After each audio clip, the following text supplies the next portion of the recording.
Il est 20h30 précisément à Tel Aviv. Bienvenue si vous nous rejoignez sur i24 News. Nous sommes le dimanche 2 septembre et ce matin c'était la rentrée des classes en Israël. On ouvre la partie débat de ce journal avec nos experts et ce soir j'ai le plaisir d'avoir à mes côtés Frédéric Chilo, historienne, spécialiste des relations franco-israéliennes, Anne Baer, consultante en innovation et PDG de Icar Innovation et depuis Paris.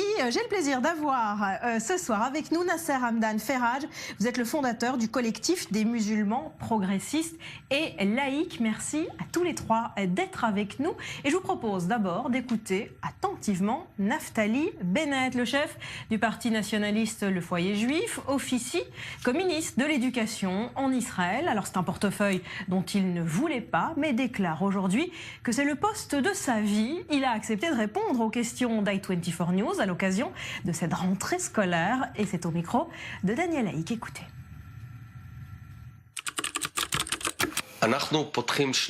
Nous entamons une année scolaire excellente pour les élèves israéliens, tant sur le plan des valeurs que sur les résultats. Dans les écoles, les effectifs par classe seront réduits. Nous avons également prévu une assistante maternelle supplémentaire dans les jardins d'enfants et une relation plus personnalisée pour chaque élève. Nous insisterons également sur l'amour de la Bible et de l'État. Et enfin, nous renforcerons les mathématiques et l'anglais. Ensemble, nous soutiendrons les élèves israéliens. Le système éducatif transmet des valeurs et aussi des contenus. Pour les valeurs, être un homme meilleur, honorer ses parents, aider ses amis, aimer son pays. Et en même temps, nous fournissons des outils comme les mathématiques, la physique, les sciences de l'informatique et l'anglais, au niveau plus haut. Et chaque enfant israélien peut faire un bond dans ces domaines.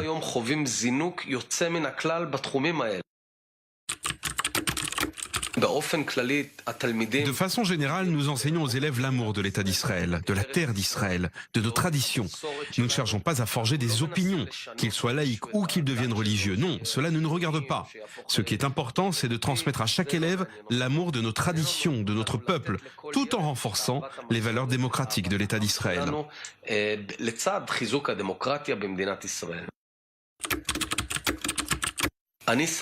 Je suis ministre de l'Éducation de 2 300 000 élèves, juifs et non-juifs, religieux, laïcs ou orthodoxes. Tous sont mes enfants et je considère important de fournir à chaque fille et chaque garçon les meilleures opportunités dans la société israélienne.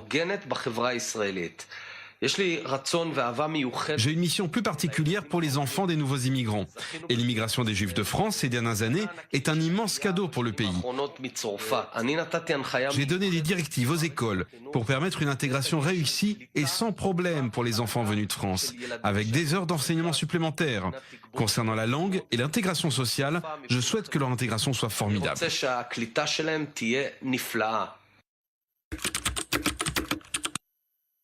Les Juifs de France ont été éduqués dans un système éducatif qui intègre toutes les tendances. En Israël, nous devons nous en inspirer, ainsi que cet amour pour Israël qu'expriment les Juifs de France. Ils ne sont pas enfermés chacun dans leur secteur. Et ces relations et cette unité, c'est un peu ce que nous tentons d'obtenir dans le système éducatif israélien. Même dans ma famille, mon épouse vient d'une famille laïque et moi d'une famille religieuse. Mais tous les Juifs sont solidaires et nous allons renforcer le lien entre nous. Je dis aux élèves de primaire que s'ils ne comprennent pas quelque chose, qu'ils interrogent leur instituteur. Ils vous aiment et désirent vous aider. Soyez de bons élèves, travaillez et soyez bons camarades. Je n'ai aucun doute qu'au sein de cette nouvelle génération, nous verrons des prix Nobel, mais aussi des entreprises de high-tech, des agriculteurs, des éducateurs, dans tous les domaines. Nous donnons aujourd'hui aux enfants les outils pour réussir au XXIe siècle, aux côtés des valeurs du judaïsme et de sa tradition. Frédéric Chilo, est-ce que, comme le dit Naftali Bennett, l'école en Israël offre à ses élèves les outils pour devenir le futur Albert Einstein ou le futur Mark Zuckerberg? Elle en donne, c'est vrai. Mais là, j'ai l'impression que l'interview de Naftali Bennett, c'est vraiment celle du bon élève. Il répond à toutes les questions. Ah, c'est la rentrée des classes aujourd'hui. Il coche toutes les cases. Ouais. C'est un ministre exemplaire qui veut le bien de tous les élèves. Il s'est d'ailleurs présenté aussi comme le père de tous ces 2 300 000 élèves qui rentrent en classe aujourd'hui. C'est très bien sur le papier. En réalité, on sait très bien deux choses. D'abord, que Naftali Bennett, c'est un idéologue. C'est un idéologue ultranationaliste, religieux, quoi qu'il en dise, même s'il parle de son épouse laïque. Et donc, il a une idéologie, il a un message à faire passer. On l'a vu déjà dans les programmes qui ont été changés, avec le fait religieux qui est de plus en plus important dans chaque matière. Et puis, deuxième chose, c'est que ce système éducatif en Israël, eh bien, en fait, il faut parler de plusieurs écoles, parce qu'il y a l'école publique, mais il y a aussi l'école qui est pour les ultra-orthodoxes, l'école des religieux, l'école des arabes israéliens. Donc, en fait, on a un système extrêmement morcelé. Et il va falloir qu'il travaille énormément cette année et les années qui suivent pour que tout le monde puisse bénéficier des mêmes chances en Israël. Alors, Anne Baer, c'est vrai qu'on reproche à Naftali Bennett, comme le dit Frédéric Chilot, d'orienter les programmes scolaires selon sa ligne idéologique. On parle d'un budget même de 110 millions de shekels, plus de 25 millions d'euros qui auraient été injectés dans le système scolaire pour enseigner les matières bibliques aux écoles laïques. Vous en pensez quoi ? Je suis d'abord assez étonnée de sa phrase quand il dit qu'il cherche à désegmenter, à prôner une espèce de s'éduquer et vivre ensemble. Il fait tout l'inverse. Et c'est pas que lui, c'est aussi deux de ses prédécesseurs. Ces dernières années, si on compte les 6 à 10 dernières années, les budgets pour financer les matières juives, les matières religieuses, aussi bien dans la partie, comme tu le disais, le secteur religieux que le secteur non religieux de l'enseignement, puisqu'on est quand même très cloisonné en Israël et c'est extrêmement différent, ça, du système français. Ce n'est pas le même enseignement pour tous, du tout. Eh bien, les budgets pour les matières religieuses ont augmenté dans tous les établissements et les budgets pour les établissements religieux ont augmenté de 27%, tandis que les autres stagnaient ou augmentaient beaucoup moins. Quand je parle des établissements religieux, je parle du nationalisme religieux du courant qui reconnaît l'État d'Israël, qui participe à la vie de la communauté, qui s'engage dans l'armée, et pas les ultra-religieux qui, eux, sont relativement hors système. Alors, Nasser Adan Ferhaj, vous êtes, on le rappelle, un fervent défenseur de la laïcité en France. Quand vous entendez le ministre de l'Éducation israélien parler d'amour de la Bible, d'amour de la terre d'Israël, d'amour de l'État en tant que ministre de l'Éducation, ça vous inspire quoi comme discours vu de France ? Eh bien, je me dis que j'ai bien de la chance de vivre dans une république laïque où un ministre d'État ne fait pas la promotion de quelque religion que ce soit et traite tous les élèves à égalité, indépendamment de leurs croyances supposées ou réelles. La laïcité en France, c'est un bien extrêmement précieux. Nous avons une chance extraordinaire d'avoir cette séparation entre l'instruction publique et le domaine du religieux où l'école serait un sanctuaire qui est protégé des offensives politico-religieuses, des offensives nationalistes en son sein. Et je crois que c'était très protecteur. Et nous avons le problème inverse. Nous avons surtout des militants politico-religieux, des intégristes islamistes qui essayent de pourfendre cette loi de séparation entre la religion et l'instruction publique, et notamment la loi de 2004 qui interdit de porter des signes religieux ostentatoires à l'école. Ce qui de fait protège notamment les jeunes filles du voilement qu'on pourrait leur imposer, et qu'on doit défendre cette laïcité comme ce bien précieux de vivre ensemble et non pas d'une société morcelée telle que l'ont très bien décrite vos invités sur votre plateau, que je rejoins totalement. L'idéologie politique ou religieuse n'a pas sa place du tout à l'école en Israël, comme le pense notre ami pour le système français. Moi, j'ai grandi dans le système éducatif français, au moins jusqu'au baccalauréat. Et j'ai bénéficié de cette éducation laïque et je me suis rendu compte en fait que la laïcité était une espèce d'exemplarité ou d'exception française, que quand j'ai commencé à voyager, et pas uniquement en Israël, je pense que la France est l'exception, c'est pas tellement Israël qui est l'exception. Je ne sais pas, Frédéric, si tu me contrediras là-dessus, mais il me semble que il a commencé par parler des valeurs. Le système éducatif sert à tous les pouvoirs et tous les régimes et toutes les sociétés pour véhiculer leurs valeurs. Et en tête de ces valeurs, les valeurs religieuses, les valeurs nationalistes. L'école, justement, pour rebondir sur ce que dit Anne, doit enseigner ou éduquer. Quand Naftali Bennett parle d'inculquer des valeurs, il a peut-être raison. L'école, c'est fait pour inculquer des valeurs. Oui, évidemment. Et c'est la mission première même de l'école d'instituer d'inculquer des valeurs, d'élever les enfants et de leur apprendre des données aussi, des faits fondamentaux. Le système français est absolument unique au monde. Et nous avons une laïcité en France qui est quasiment extrême. Elle est vraiment maximaliste, cette laïcité. En Israël, ça n'est pas possible. Et Israël est un pays juif, alors voilà, pourquoi ne pas renforcer cette identité juive à l'école également? Mais elle est déjà inculquée, cette identité juive à l'école, et ça fait partie aussi des faits qui sont présentés dans les écoles. Il n'y avait aucun souci là-dessus. Simplement, le ministre aujourd'hui, Bennett, va beaucoup plus loin. Et il est en train de modifier totalement les programmes. Israël a toujours été un État juif et démocratique, c'est sa vocation. Dans la première loi sur l'école, en 1953, il y avait une liberté accordée aux écoles, à la fois les écoles publiques, les écoles religieuses et les écoles aussi pour les Arabes israéliens, une liberté dans le programme. Aujourd'hui, vraiment, le fait religieux est partout. Et pour vous donner un exemple de cet extrémisme du ministre, par exemple, dans les manuels d'enseignement primaire, il en a ajouté la prière pour la pluie. Mais en revanche, dans le même temps, eh bien, le ministre demande à ce qu'on ne parle plus de la théorie de l'évolution de Darwin. Ça, c'est vraiment extrêmement choquant pour un pays qui est à la fois État juif et démocratique, qui est un État juif, mais aussi avec des valeurs modernes, laïques, ouvertes sur le monde, sur la science. Comment peut-on être la Startup Nation avec des idéaux pareils? Je vous vois sourire, Nasser. Oui, parce que ça me paraît totalement hallucinant vu de France.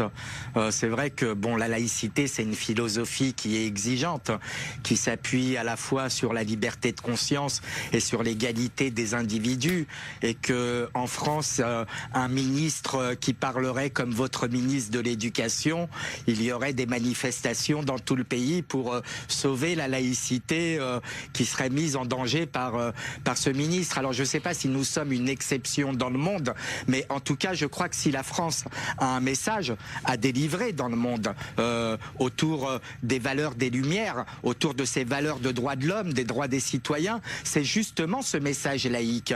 Parce que quand on voit tous ces replis identitaires à travers la planète, toutes ces guerres, tous ces envenimements religieux, les attentats terroristes, on se dit quand même qu'en France, on est très bien de pouvoir sortir de lois religieuses qui s'imposent au pays pour avoir des lois civiles qui en appellent à la conscience et à la liberté des citoyens et non pas à leur endoctrinement pour telle ou telle religion.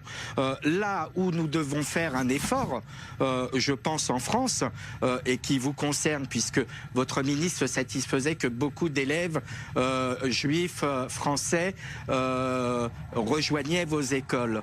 Moi, j'en appelle aux autorités publiques françaises pour que le travail contre l'antisémitisme au sein de l'école publique rende impossible que des enfants juifs soient obligés de quitter les écoles publiques. Parce que c'est pas en laissant les enfants juifs quitter l'école publique qu'on va améliorer la situation à la fois d'égalité entre les élèves et à la fois d'une école du savoir qui fait progresser tous ces enfants, quelle que soit leur religion ou leur origine culturelle.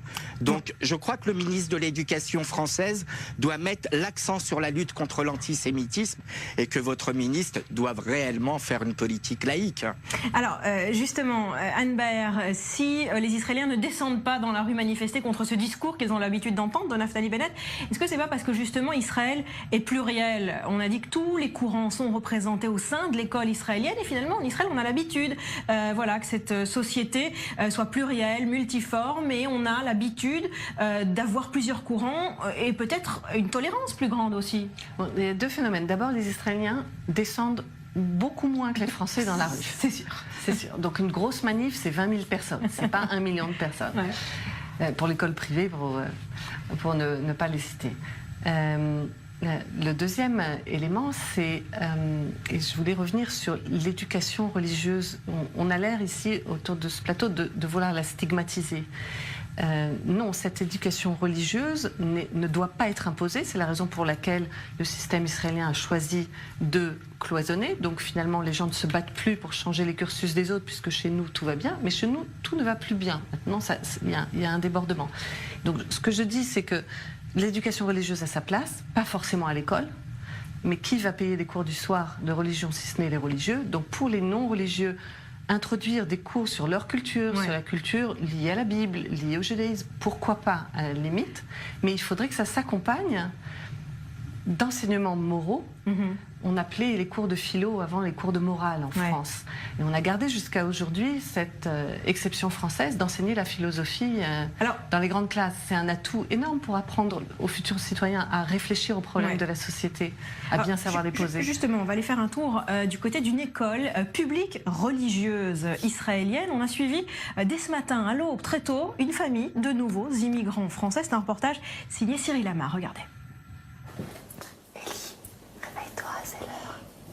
Fini les vacances, les grasses matinées. Pour Élie et ses sœurs, c'est la rentrée. Comme 2 300 000 élèves ont franchi ce dimanche le portail des quelques 5 000 établissements scolaires israéliens, pour cette famille de nouveaux immigrants français, il était temps de reprendre les bonnes habitudes. Un peu dur, surtout pour les enfants qui étaient complètement décalés là, ces derniers temps avec les vacances. Donc, mais bon. On va reprendre le rythme rapidement. Et pour rester concentré sur les bancs de l'école, mieux vaut avoir l'estomac bien rempli. Alors, on prépare ce qu'on appelle ici la koussat ochel. En fait, c'est une boîte dans laquelle il faut mettre, on va dire, une collation pour le matin à 9h, parce qu'ici, il n'y a pas de cantine. Normalement, il y a aussi ce qu'on appelle une hafsakat pri, c'est-à-dire une pause pour les fruits à midi. Mais là, ils sortent un peu plus tôt, donc on n'a pas besoin aujourd'hui. Pour Élie, c'est une rentrée des classes pas comme les autres. Au revoir la maternelle, bienvenue dans la cour des grands. Le cours préparatoire, apprendre à lire, écrire et compter, mais dans une langue qu'il ne maîtrisait pas en arrivant en Israël. Outre son cartable, Élie doit porter kippa et châle de prière, un accoutrement obligatoire dans l'école que lui ont choisi ses parents, l'école publique religieuse. C'est l'équivalent de ce qu'ils avaient en France déjà. Ils étaient scolarisés dans ce qu'on dit en France une école juive, sioniste. Et ici, on a voulu conserver ce choix, cette éducation. Un système éducatif compartimenté en 4 grands courants, le public religieux, le privé ultra-orthodoxe et les établissements scolaires de la minorité arabe israélienne. Un système quasi tribal qui, selon ses détracteurs, n'encourage pas vraiment la cohésion sociale. Le regard protecteur et bienveillant, les grandes sœurs d'Élie ne semblent pourtant pas regretter leur ancienne école parisienne. Et en Israël, c'est mieux parce que c'est pas tout le temps on apprend. Des fois, on a de la danse, les maîtresses nous laissent sortir de la classe, on fait des ordinateurs. Dans ce faubourg huppé de Tel Aviv, Élie n'est pas dépaysée. Ici, on parle le franc-breu, un savant mélange de français et d'hébreu. Il y a dans notre école entre 25 et 30% de nouveaux immigrants de France qui sont arrivés durant les 4 dernières années. Le plus difficile, c'est le dialogue avec les parents. Mon anglais a beaucoup progressé. Et puis nous avons une médiatrice qui nous aide à mieux communiquer avec les familles. Élie, comment tu vas? Tu as reçu ta montre? Parfait. Allez, bonne chance. Cette année, le ministère de l'Éducation accueillera 1500 nouveaux élèves venus de 42 pays différents, dont 280 enfants qui ont quitté l'Hexagone. Pour les enseignants du primaire, rompus à l'exercice de la communication non verbale, tout est une question de temps. Le plus important, c'est d'ouvrir son cœur. Après, la communication, ça vient avec le temps, notamment grâce aux élèves francophones qui sont là depuis plusieurs années. Le contact est pris, Dina et David semblent rassurés. Voilà, il est content de retrouver ses copains. Les filles, on les voit même plus, on ne sait pas où elles sont. Elles sont reparties avec leurs copines. Pour ce premier jour d'école, les élèves de CP sont accueillis par leurs aînés, comme le veut la tradition. Et d'honneur, discours de bienvenue de la directrice. Ellie ne pouvait pas demander mieux. C'est sa sœur, en personne, qui lui souhaite bonne chance dans la langue de Molière. Bonne chance pour le CP. Au pays de l'enfant roi, un dernier cliché pour immortaliser la scène. Juste avant la sonnerie, 6 petits jours d'école et de répit pour les parents, avant que ne pointent déjà les vacances du Nouvel An juif. Alors Frédéric Chileo, c'est vrai, on le voit, hein, Israël propose une éducation publique, laïque ou religieuse. Ce sont les parents qui font ce choix pour renforcer peut-être les enfants dans leur culture, dans leur identité, dans la façon dont ils vivent à la maison. Il y a peut-être une logique à tout ça. Bien sûr, oui, c'est l'État juif, effectivement, et il y a de plus en plus de familles religieuses, donc elles souhaitent avoir une éducation adéquate. Et c'est aussi une certaine tolérance vis-à-vis de ces familles, que de les laisser avec un système éducatif, avec leur programme. Mais néanmoins, puisque c'est une école publique, alors c'est de l'autorité du ministère de l'Éducation de veiller à la bonne conformité des programmes. Vous savez que par exemple, il y a dans les écoles ultra-orthodoxes, peut-être pas pour cette école, mais les écoles ultra-orthodoxes, il y a des matières qui sont considérées comme n'étant pas sacrées et les matières profanes ne sont pas enseignées. Ouais. Donc il y a tout un pan de l'éducation auquel ces enfants n'ont pas droit. Par exemple les sciences, les mathématiques, les langues étrangères. Ouais. Donc c'est vraiment un handicap lourd pour l'enfant tout au long de sa vie ensuite. Est-ce que c'est de bonne guerre politique quand même d'orienter peut-être les programmes selon le gouvernement? On a reproché la même chose il y a quelques années à la gauche. On se souvient de cette ministre de l'Éducation, Yoli Tamir. On lui avait reproché au contraire d'aller dans l'autre sens et d'effacer petit à petit tous les contenus bibliques des programmes scolaires, même politiques. C'est le jeu de la politique? C'est le jeu peut-être des politiciens, mais l'éducation, c'est par définition le projet de long terme. Un politicien, lui, il faut qu'il arrive à convaincre ses électeurs de le réélire dans 4 à 5 ans. Donc on est sur du court terme.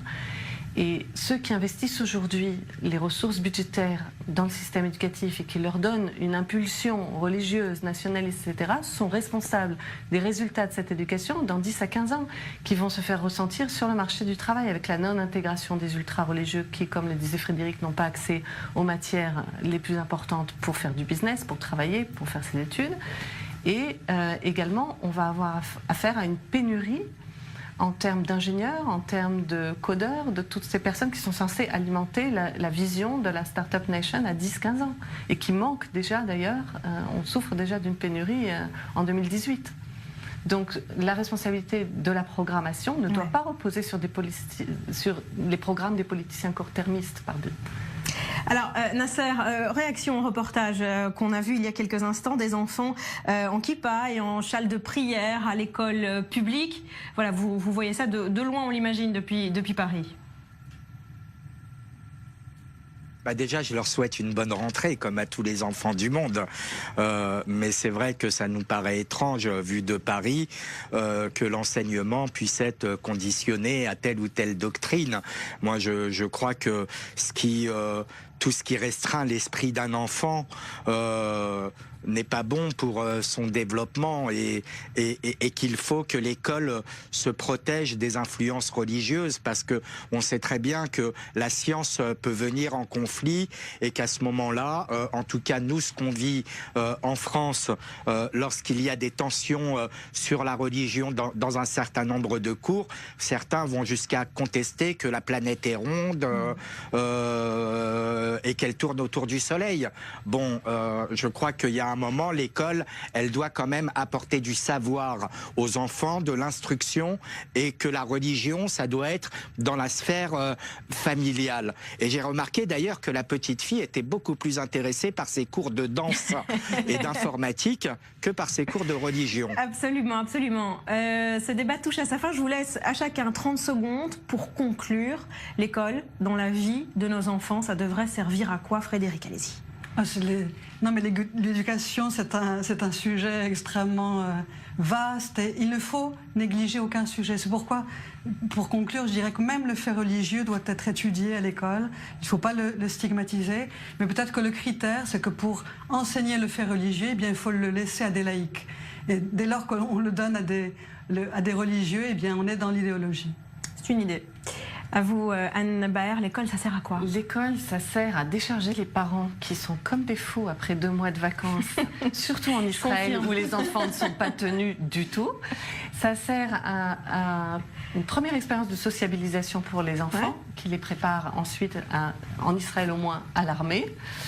Et l'armée fera le travail éducatif d'ailleurs qui manquera au système éducatif. Absolument. Nasser Hamdan Ferhadj, le mot de la fin pour vous. À quoi ça sert l'école? Bah, écoutez, l'école, c'est d'abord, ça devrait être permis pour tous les enfants du monde, parce que c'est la seule manière pour que les gens puissent s'en sortir avec un savoir, et notamment lorsqu'ils sont dans des zones géographiques extrêmement difficiles. Moi, j'espère que vous allez façonner des générations pacifistes, de gens qui ont envie de brassage, qui ont envie de vivre ensemble et qui cessent avec ce morcellement. En tout cas, je vous souhaite beaucoup de bonheur et de paix, et notamment pour les enfants. Merci infiniment d'avoir été avec nous depuis Paris, et merci à nos invités sur ce plateau. Merci à vous de votre fidélité à i24 News. Ce journal touche à sa fin. Tout de suite, après nous, Élie Chouraki, Élie sans interdit. Vous restez sur i24 News. Je vous souhaite une très belle soirée. Portez-vous bien.